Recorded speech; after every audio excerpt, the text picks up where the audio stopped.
That's Albert pretty Breer, good. joining us now. We'll give you guys everything you need to know in 15 minutes on a busy day here in Seattle sports news about all three pro teams. Bert, let's start here. Obviously, DK Metcalf, the big story yesterday, requesting a trade. As everyone here knows, I've been talking a lot about why the Seahawks should trade DK.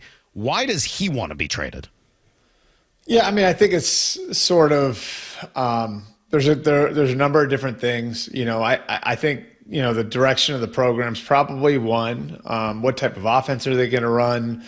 What's it going to look like for him personally? And then are they going to be willing to pay him going forward? To me, that's the big thing. It's the ball in the bag, right? Like, how much is he going to get the ball now? And is he going to be in position to make 30, 32, 34, whatever $1 million a year based on where the market is going and where, Jamar Chase promises to take the market over the next few months. I think that this is sort of a business decision on where he is going forward. And look, like when he signed a 3-year extension, that's the whole idea of doing it, right? Like, is that you are going to have another bite of the apple. And I think DK wants that bite of the apple now. Whole lot of smoke at the Combine last weekend. You were there and you were around a lot of it. Do you anticipate this happening somewhat quickly before the new league year begins? Well, I've actually talked to a couple people in that building that said, like, I sort of hope this plays out like Stafford did, like where, in the end, we all come back together. I don't know how likely that is.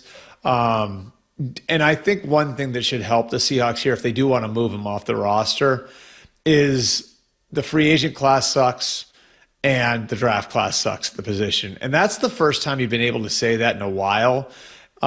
Because, and Brock, I know because you cover the college game, what sort of athletes are coming into the college game. Like, there's been like an endless supply of receivers because I think the best athletes play there now, right? Like the best athletes generally coming out of high school play that position. So, over the last 10 years, it's been draft class after draft class after draft class where not only you have great guys at the top, but you've got depth. And I don't think that's the case this year.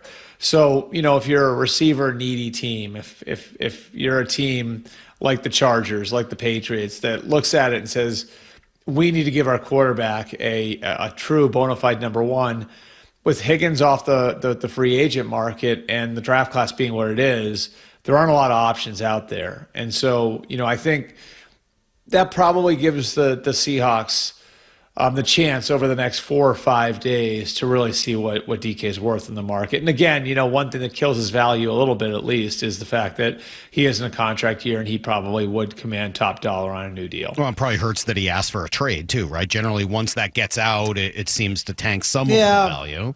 Yeah, I mean, again, like I think like the way the conditions I think of the market like should counteract that. All right, so what does that look like then? So we've heard a whole bunch of teams. I know Diana Rossini this morning is saying the Seahawks are looking for a first and a third. Josina Anderson said the most they've been offered so far is a third. What does the market look like, and who would be interested? I mean, my guess would be like a 2+.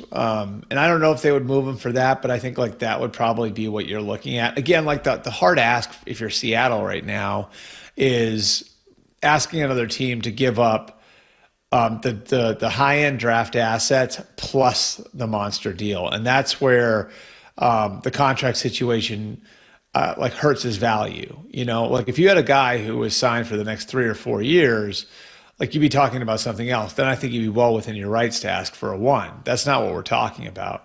We're talking about like now you're basically granting the other team the right to extend him, and the right to pay him at the top of the market. And when DK Metcalf enters into that negotiation because he knows that team wants him and has a finite amount of time to get it done, like DK kind of holds all the cards. So you're not in a great spot from a leverage perspective when you're trying to negotiate the contract before the trade is completed. So it's just a lot of moving parts, when you're in a situation like this. And, I think for most teams, it's, look, you're looking at it and you're saying like, okay, how many guys are out there that are still in their prime? DK is 27, I believe, right? Am I right about that? Yep.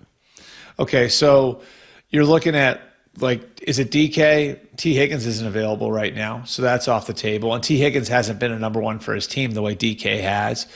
And then outside of that, it's like Cooper Kupp, Chris Godwin, Amari Cooper. Like, that's what we're looking at. You know what I mean? So if you're, again, a team like the Chargers with Justin Herbert, the Patriots, with Drake May, and you don't have a number one receiver for your young quarterback, there just aren't a lot of options out there. Would Pete be interested, with the Raiders? There just aren't a ton of options where you look out in the market and you say, yeah, like that guy can be our number one receiver for the next 5 years. Maybe Chris Godwin can be that for a year or two.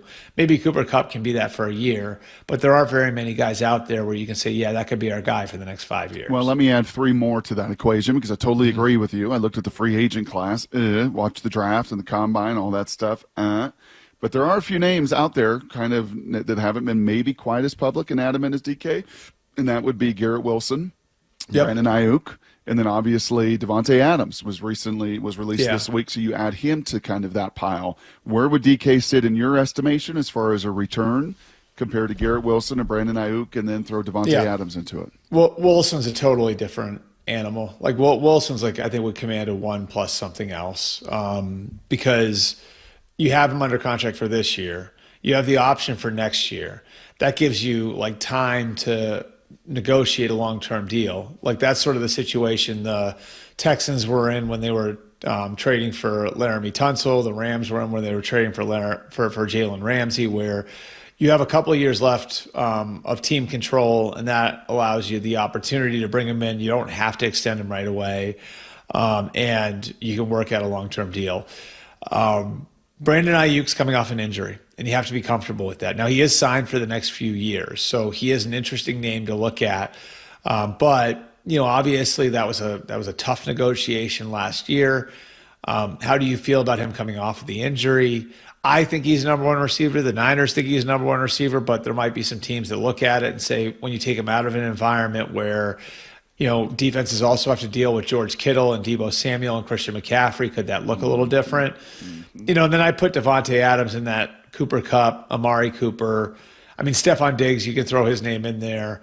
He could probably be your guy for a year or two, but, maybe not much beyond that. All right, so talking to Albert Breer for a few more minutes here, and help me, Bert, help me with my dream. My dream is that somehow you turn this asset, and maybe you've got to add more to it, into Myles Garrett or maybe Micah Parsons. Is there any way, either by, I know that football doesn't really do 3-team trades the way baseball does, but is there any way by adding Boye Mafe or Derek Hall that you could turn DK Metcalf into Myles Garrett? So I think if that was going to be a possibility, you'd have to be patient with it. And I don't know how willing DK Metcalf is to be patient, because those guys aren't available right now. But I've been covering the league long enough, got 20 years now, that to know that these things can change over time. And Myles Garrett's situation with the Browns have no intention of trading him. So the two sides are on completely different pages, and I don't think they're going to trade him over the next week. But could things devolve over the next 2 or 3 months? Yeah, they could devolve over the next 2 or 3 months. That's certainly possible. Same with Micah. Micah is a great player, and he wants to be great. He wants to be a Hall of Famer. But there's been some friction between him and other people in that building. And Brian Schottenheimer starting a new program there. And so if this is a problem for them in April and May, does it look a little bit differently, especially if people are willing to put blockbuster offers in front of them? So I wouldn't totally rule out either of those guys ending up being available, but they aren't right now. And so if you're looking for resolution on the DK Metcalf situation over the next 3 or 4 days, then I don't think it would happen. If you're willing to be patient with it and you can kind of weather the storm with how DK might feel about that, maybe we're talking about something else. Hey, last thing for me here, Bert. New league year begins next week. Just crystal ball it for me. Geno, DK. Geno's deal done with the Seahawks, and is DK traded? I think DK will get traded. I do. I think they've got enough guys. your guys like Jackson Smith and Jigba and Charles Cross, like that you're going to want to pay. I mean, Witherspoon's a little bit further down the line, but like they've got good young players in their roster that they need room to pay. And, I think that they're going to be amenable to trading him. So that'd be my guess, would be that he's traded. I think Geno gets some sort of Band-Aid extension. And I do think there's been if you're expecting Geno Smith to morph into, like what Mahomes is for the Chiefs or Allen is for the Bills, it's not that. But I think I've used this example with you guys before. Like, is he effectively becoming like Alex Smith in Kansas City, where Alex Smith like gave him a good level of play, made them a playoff team. They were consistently in the race. And then like he buys you time to find the next guy. Like, I think he absolutely can be that guy. So I know, like, going back to November and December when I was turning over rocks on this, like that, he very much was going to want a commitment from the team in 2025 and to kind of renew vows with the team. And I think they'll be able to find some common ground.